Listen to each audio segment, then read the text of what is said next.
Olá, boa tarde. Semana começando, segunda-feira, dia 14 de outubro de 2019. Está no ar o Jornal Câmara Notícia, ao vivo, 12:30 agora. Quero agradecer desde já a sua companhia e audiência. Confira agora os destaques de hoje. Câmara de Campinas cedia audiência pública para discutir o orçamento de 2020 do Estado de São Paulo. Por autoria da vereadora Mariana Conte, Câmara realiza debate público sobre o processo de privatização dos Correios. E no esporte, hoje é dia de Guarani e Ponte Preta entrarem em campo pelo Campeonato Brasileiro da Série B.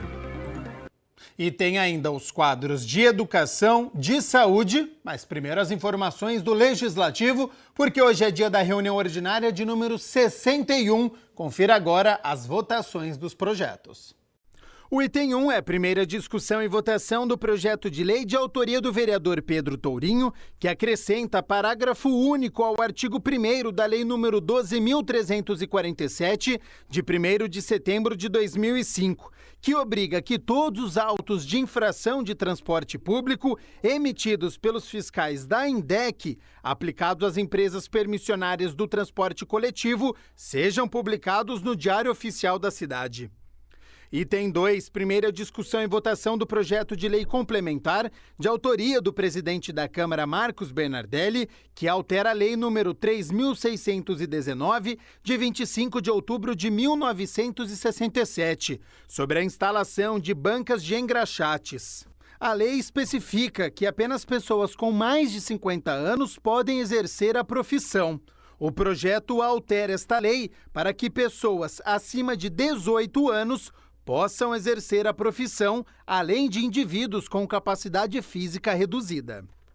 O item 3 é a primeira discussão e votação do projeto de lei de autoria da ex-vereadora Neuza do São João, sobre a permissão de transporte de animais domésticos no Serviço Público Municipal de Transporte Coletivo de Passageiros.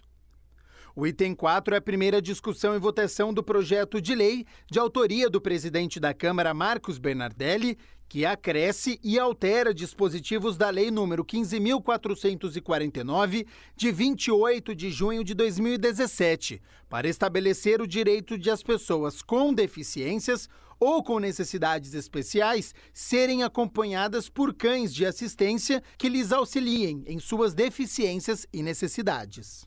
O item 5 é a primeira discussão e votação do projeto de lei de autoria do vereador Zé Carlos, que revoga a Lei nº 14.803, de 17 de abril de 2014, sobre a integração entre os órgãos que fiscalizam o exercício de qualquer atividade comercial ou de prestação de serviços no município de Campinas. O item 6 é turno único de discussão e votação do projeto de lei de autoria dos vereadores Fernando Mendes, Gilberto Vermelho, Paulo Haddad e Zé Carlos, com emenda que institui a Semana dos Esportes Eletrônicos Play Hard no âmbito do município de Campinas.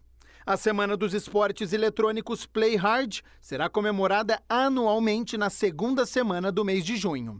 Item 7, turno único de discussão e votação do projeto de decreto legislativo de autoria do vereador Tenente Santini, que concede o diploma de honra ao mérito à sede regional em Campinas da Associação dos Diplomados da Escola Superior de Guerra. E o item 8 é o turno único de discussão e votação do projeto de lei de autoria do vereador Paulo Galtério, que denomina o Centro de Saúde Maria Aparecida Jacinto um centro de saúde do município de Campinas. Lembrando que vão ser votados também 6 projetos que ficaram pendentes da reunião ordinária de número 60. A RO começa às 6 horas da tarde e é aberta ao público, entrada pelo plenário, na Avenida Engenheiro Roberto Mange, número 66, no bairro Ponte Preta. A TV Câmara Campinas, claro, transmite ao vivo. Na última sexta-feira, a Câmara de Campinas sediou a audiência pública da Assembleia Legislativa Paulista, que discutiu o orçamento de 2020 do Estado de São Paulo. A Câmara de Campinas foi palco de um debate importante para o Estado de São Paulo, o orçamento do ano que vem. Durante essa audiência, nós estaremos debatendo, conversando com a comunidade, autoridades, instituições, associações, o que é melhor para a aplicação dos recursos do Orçamento 2020. A audiência acontece em 19 cidades do estado, passando por todas as regiões administrativas e metropolitanas de São Paulo. Nós iremos discutir hoje aqui em Campinas, o que já foi discutido inclusive em outras 19 cidades, é isso? De regiões também importantes, administrativas, metropolitanas, o orçamento de 2020, uma importante discussão para a nossa cidade, para a nossa região e para o estado de São Paulo. É uma oportunidade para a população participar com sugestões e opiniões, apontando onde consideram melhor investir os recursos estaduais e quais são as prioridades em cada área, como saúde, educação, segurança, obras de infraestrutura, transporte, entre outros. Como vocês sabem, o nosso ordenamento financeiro, orçamentário, é composto por 3 peças: a LDO, o PPA e a LOA, que é o orçamento anual, que é o que nós estamos discutindo aqui hoje. O nosso orçamento previsto de arrecadação de receitas para 2020 é 239 bilhões e está previsto os mesmos 239 bilhões de despesa. E dessas despesas, ela é composta de folha de pagamento, encargos sociais, serviço da dívidas, repasse de ICMS aos municípios e sobra pouco mais de 18 bilhões para investimentos nos 645 municípios paulistas. E é esses 18 bilhões que nós estamos nessas 19 audiências públicas no estado de São Paulo, nas regiões administrativas, discutindo com a comunidade a melhor aplicação. Cerca de 20 moradores se inscreveram para participar da audiência. Eles apresentaram sugestões aos deputados. Nós viemos hoje aqui fazer um apelo muito grande a todos vocês. Existem muitas mulheres morrendo na fila para atendimento do câncer. O fechamento de salas de aula da modalidade EJA, Educação de Jovens e Adultos, proposto pela Secretaria de Educação do município, fez parte da discussão da reunião extraordinária da Comissão Permanente de Educação e Esporte aqui da Câmara. Confira como foi. A terceira reunião extraordinária da Comissão Permanente de Educação e Esporte, ocorrida no último dia 10 de outubro, discutiu um único e importante tema: a educação de jovens e adultos em Campinas, os desafios da permanência, a manutenção e sua ampliação. O presidente da comissão, o vereador Gustavo Peta, do PCdoB, abriu os trabalhos. Essa reunião foi convocada de forma extraordinária por conta da informação que nós recebemos por parte de muitos professores da rede, por parte também da própria Secretaria Municipal de Educação, do fechamento de salas da educação de jovens e adultos em torno de 40% para o ano de 2020. Atualmente nós temos em torno de 24, né, e o ano que vem nós teremos em torno de 15 salas, de acordo com essas informações. O presidente da Câmara, o vereador Marcos Bernardelli, do PSDB, esteve presente e definiu a ausência de representantes da Secretaria de Educação como descaso para com a casa. Mas eu me disponho. Eu não tenho problema algum e Vossas Excelências sabem disso. Talvez por agenda, mas eu quero que se confirmada a presença, pelo menos algum representante, algum diretor aqui deveria estar. Nem justificou? Não.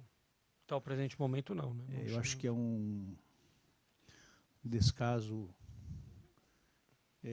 não vou dizer que é muito grande ou pequeno, mas é um descaso com vocês da comissão, mas principalmente com a casa. A vereadora Mariana Conte, do PSOL, acredita que o problema da evasão não será resolvido com o fechamento de salas de modalidade EJA. Acredito que se existe um problema da evasão, e se no sentido é responder o problema da evasão, esse problema foi respondido de uma forma equivocada. Então vamos discutir com a comunidade, com os professores, uma política do município para combater uma política de permanência. Quais são as ações do município necessárias para que a gente possa garantir a permanência, né? Então, a sugestão é essa, que a gente construa aqui a Câmara com a Secretaria uma política de garantia de permanência dos alunos no EJA. O presidente da comissão fez um resumo das discussões e anunciou um novo encontro com a Secretaria de Educação para buscar soluções. Nós tivemos aqui um debate, né, público da Comissão de Educação da Casa para debater a educação de jovens e adultos. Essa modalidade de ensino ela é fundamental para incluir milhares de pessoas que, por diversos motivos, né, e motivos muitas vezes ligados a uma exclusão histórica que nós temos no nosso país, não tiveram a oportunidade do acesso à educação. Então são pessoas mais velhas que precisam da educação de jovens e adultos para poder ampliar a sua escolaridade, para poder ter acesso, né, à cidadania e aos direitos fundamentais, um deles o direito à educação. Por conta da ausência da secretaria, o presidente da Casa, Marcos Bernadelli, intermediou uma conversa com a secretária de Educação e nós vamos, terça-feira, tentar encontrar soluções melhores do que essas que foram apresentadas. Olha, com certeza você já deve ter ouvido falar sobre a possível privatização dos Correios.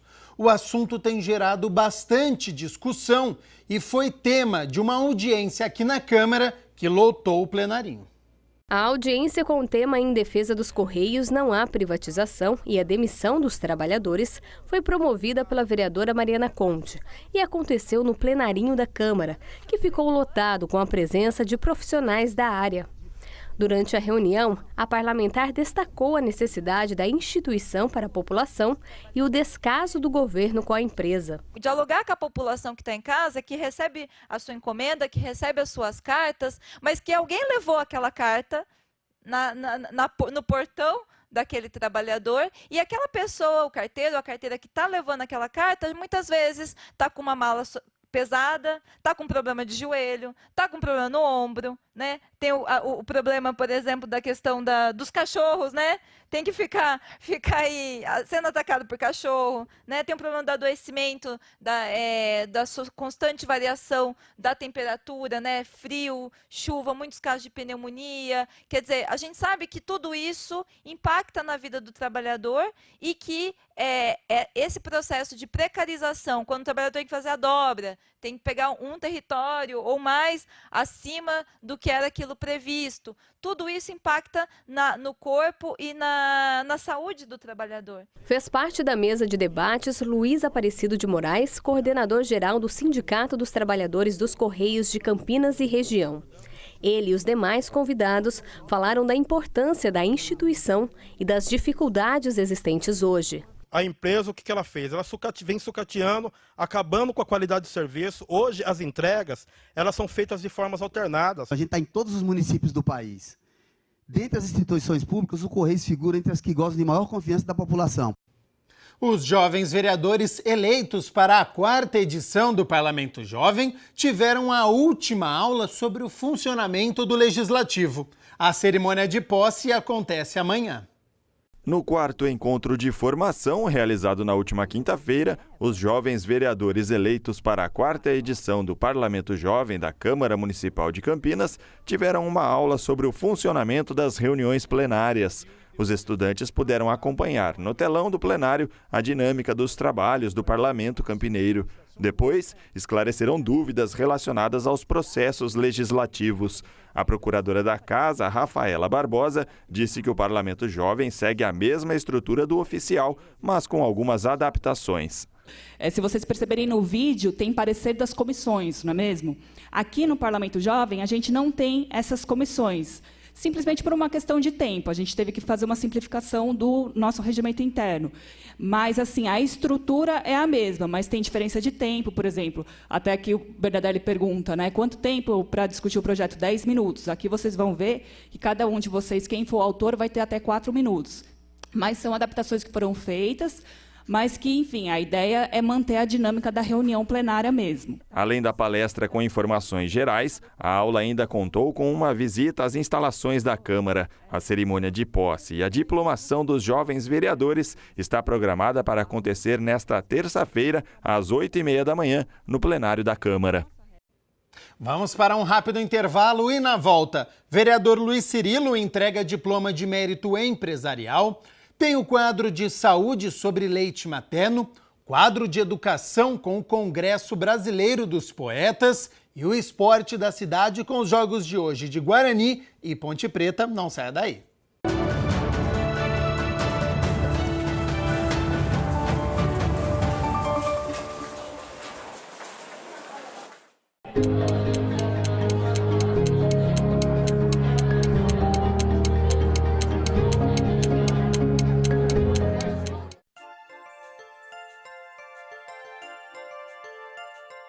Essa tendência que nós estamos falando a respeito do mercado de trabalho, soft skills, ela vem hoje como sendo um complemento das suas competências e suas habilidades. Ela literalmente vai fazer um diferencial. Por exemplo, você precisa hoje ter a competência de tomada de decisão. Isso é uma soft skills. Você precisa, por exemplo, da competência da resiliência, que é se adaptar a situações difíceis, situações que permitem você ter um desafio maior. A competência da liderança, até mesmo a comunicação, como nós comentamos aqui. Então, são competências diferenciadas no mercado hoje que as empresas estão buscando cada vez mais. E uma das competências principais é a competência da colaboração. Hoje as pessoas precisam colaborar, literalmente, não só com o seu capital intelectual, mas com todo o seu perfil comportamental, para que isso sim possa trazer resultados excelentes para as organizações. É uma oportunidade que ela tem de galgar oportunidades melhores, trabalhando assim o seu planejamento de carreira, né?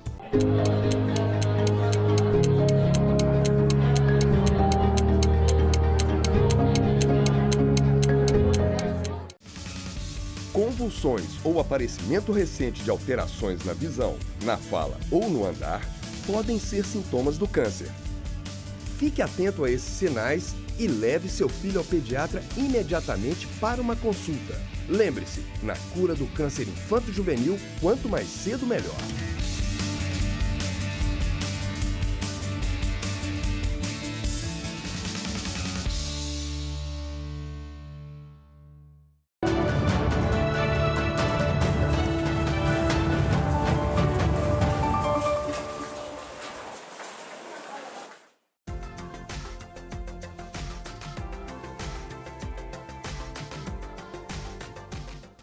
Amanhã, terça-feira, o dia começa ensolarado, mas já no início da tarde aumenta a nebulosidade e deve chover. Em algumas localidades aqui de Campinas, pode até ser forte, hein? A temperatura ela segue alta. Já está aí na sua tela, mínima de 18 graus e a máxima pode chegar aos 31.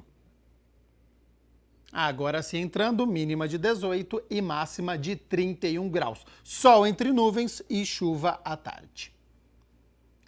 Em reunião solene, o vereador Luiz Henrique Cirilo homenageou o vice-presidente da Fiesp com o diploma de mérito empresarial. Por iniciativa do vereador Luiz Henrique Cirilo, a Câmara Municipal entregou o diploma de mérito empresarial José Bonifácio Coutinho Nogueira a Juan Manuel Queiroz, vice-presidente da Federação das Indústrias do Estado de São Paulo. Foi ministro do Ministério da Indústria e Comércio Exterior de janeiro a maio de 2007.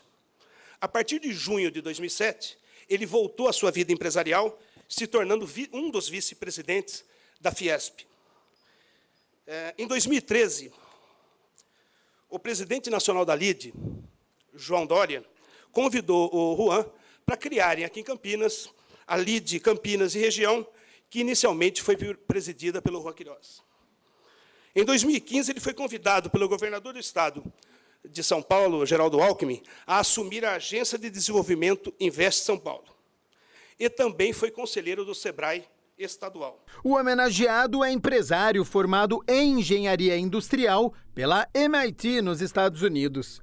É pós-graduado em administração de empresas pela Fundação Getúlio Vargas. Atualmente é presidente da SP Negócios, a agência de promoção de investimentos e exportações do município de São Paulo. Juan Queiroz também é colaborador das áreas de saúde e assistência social, sendo membro de conselhos consultivos, dentre eles o Centro Infantil Boldrini e Hospital Eu caminhei tanto nos últimos 20 anos a periferia e agora muito mais. Aí eu vejo como que o mundo é diferente, como as pessoas precisam de transformar as suas vidas. O quadro De Olho na Educação foi visitar o Congresso dos Poetas Brasileiros. Nós vamos mostrar como a poesia tem conquistado os jovens.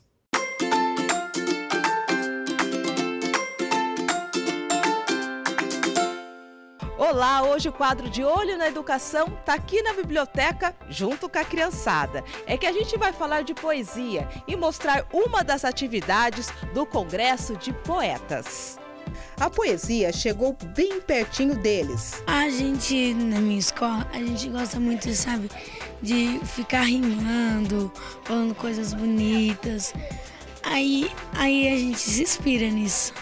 Inspiração parecia até amor à primeira vista. Mas que em Cantar, o Congresso de Poetas Brasileiros revelou a importância do respeito às diferenças. Como que eu digo assim, eu tenho uma borboleta? Eu tenho... borboleta. Me ofereceu, mas é que os alunos aprenderam poesia através da Libras, a língua brasileira dos sinais. É trabalhar a cultura surda e do ouvinte. Esse encontro maravilhoso, dois mundos, essa valorização. Nem precisou explicar muito para a turma entender a importância da inclusão. Assim a gente aprende mais sobre as coisas, né, que a gente pode fazer. A gente pode conversar com pessoas surdas. Várias coisas a gente pode aprender. A divulgação da cultura, a divulgação do poeta vivo, porque nós temos tantos poetas nesse país e às vezes não é reconhecido e valorizado na sua própria cidade. A ideia então do projeto no Brasil todo é valorizar os poetas de cada região. No meio de tanta poesia, aventura. É que no cardápio cheio de cultura teve contação de histórias. A Vicky, que era uma das melhores amigas do Fred, percebeu que ele andava meio triste. Ela, como era muito tagarela, muito falante, ela chegou e perguntou: Fred, o que está acontecendo? Deu para viajar pela fantasia e soltar a imaginação. É muito legal, muito gratificante, porque a gente trabalha com a imaginação, com a criatividade, e a partir do momento que você está contando, você vê de uma forma assim bem clara, bem repleta, eles interagindo, eles participando. Então, só posso dizer que é muito gratificante mesmo para mim. Viajar pela história, pela cultura brasileira. Quem não gosta, né?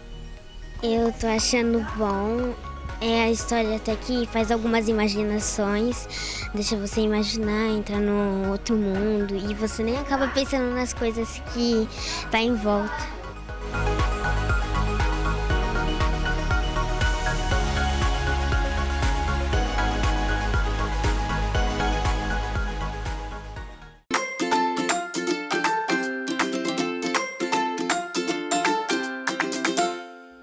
O leite materno é muito importante nos 6 primeiros meses de vida do bebê. A partir dessa idade, é necessário introduzir novos alimentos com paciência e dedicação, garantindo assim saúde no crescimento da criança.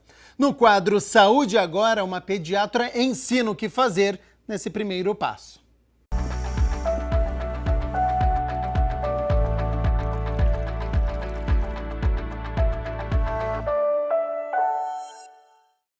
No Saúde Agora de hoje, nós vamos conversar com a doutora Flávia Nogueira. Ela é médica pediatra, também é pós-graduada em atendimento à criança com síndrome de Down pelo CPEC e fez especialização de oncologia infantil pela Unicamp Boldrini e tem aí o seu trabalho como puericultura e pediatra geral. E aproveitando todo esse conhecimento da doutora Flávia, que ela vai nos orientar hoje a respeito da introdução da alimentação no bebê.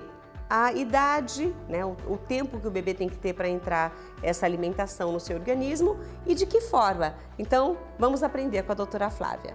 A introdução alimentar do bebê, ela acontece ao redor do 6º mês de vida, que é quando a criança começa a perder alguns reflexos e começa a apresentar necessidade e curiosidade por alguns alimentos. Então, em geral, a gente vai ter uma amamentação exclusiva até o 6º mês e a criança vai apresentar alguns sinais de que ela está pronta para começar a se alimentar. A curiosidade de buscar no prato da mãe, a curiosidade de ver o outro se alimentar e querer fazer o mesmo. E a mãe deve começar a apresentar esses alimentos ao redor do 6º mês. Não é no dia do 6º mês. Tem criança que pode ser discretamente antes, tem criança que pode levar até próximo de 1 ano de vida para começar a se alimentar efetivamente. Então, nesta fase, é importante que você apresente o alimento para a criança, para ela conhecer o alimento. Então, eu vou dar uma banana, eu não vou lá amassar a banana e apresentar. Olha, meu filho, essa é uma banana. Então, eu vou levar para ela sentir o cheiro, a textura, a cor, e aí eu vou apresentar. E é muito comum, quando a gente vai apresentar primeiro um alimento, a criança coloca a língua para fora, como se ela estivesse jogando fora. Na realidade, esse é um reflexo que a criança tem protetor, que ela vai colocar a linguinha bem na frente, né? É o reflexo de protusão da língua do bebê. Ele coloca o alimento para fora como uma proteção de qualquer alimento que seja diferente do leite materno. Isso vai se perdendo ao redor do 6º mês. Então, logo no início, a mãe vai apresentar e a criança joga para fora. Ah, ele não gostou de pera, ele não gostou de banana. Não é isso, ele ainda está acostumando. Então, os primeiros alimentos, na verdade, são para ele sentir o sabor, a textura, o cheiro, e aí você vai dar uma quantidade menor, você vai indo aos pouquinhos. Muitas vezes até você precisa apresentar o mesmo alimento 10 vezes para que ela entenda que aquilo está gostoso e coma, né? E essa variedade é importante. Eu acho que é importante você ir com alimento, por exemplo, 1 de cada vez, para você sentir o que aquele alimento faz no organismo da criança. Solta o intestino, prende o intestino, deu alergia, não deu alergia. Então, ir aos poucos. A gente não tem pressa para comer, eu sempre falo, não tenha pressa para comer, você tem a vida toda para comer, né? Mas é muito importante que esse alimento seja saudável, seja preparado em casa, né, com todo carinho e cuidado. É muito melhor que ele coma 2 colheres de legumes, verduras, arroz, feijão e carninha do que você dar um prato de mingau para ele. Deixamos de falar algo importante dentro desse processo de introdução da alimentação pastosa e sólida para o bebê? Que só uma coisa que a gente não comentou foi da água, né? Que a gente fala muito da comida e esquece o quanto é importante nessa fase acostumar a criança a beber água. Hoje em dia não é mais recomendado dar suco como forma, né, principal de alimentação para a criança, porque ela se acostuma com a bebida adocicada, ela recebe pouca fibra e mais frutose. Então o ideal é acostumar desde já o seu bebê a beber água, né? Tão importante.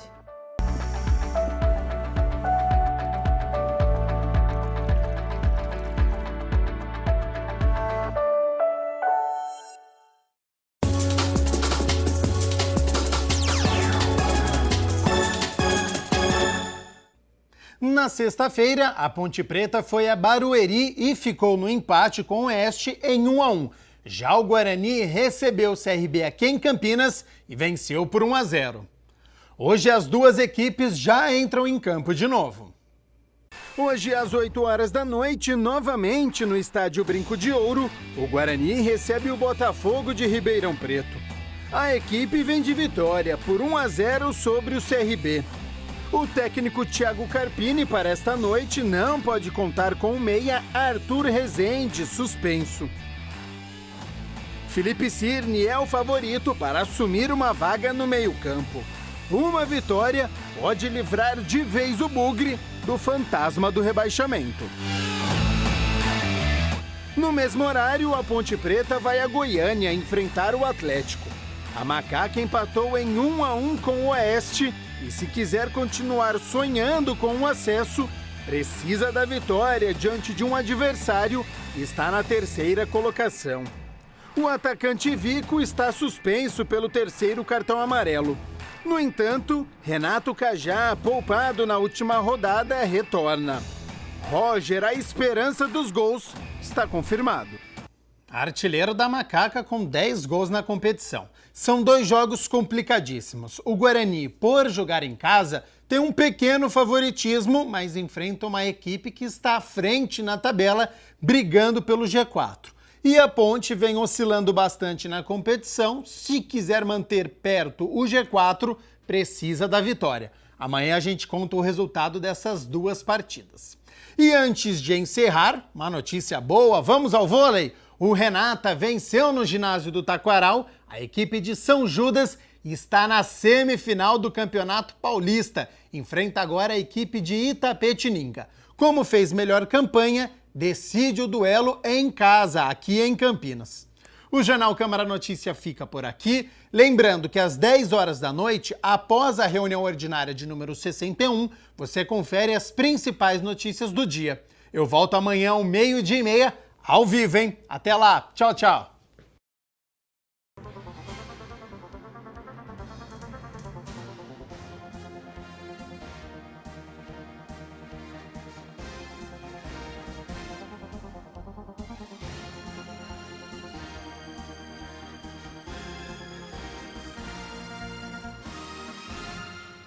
Thank you.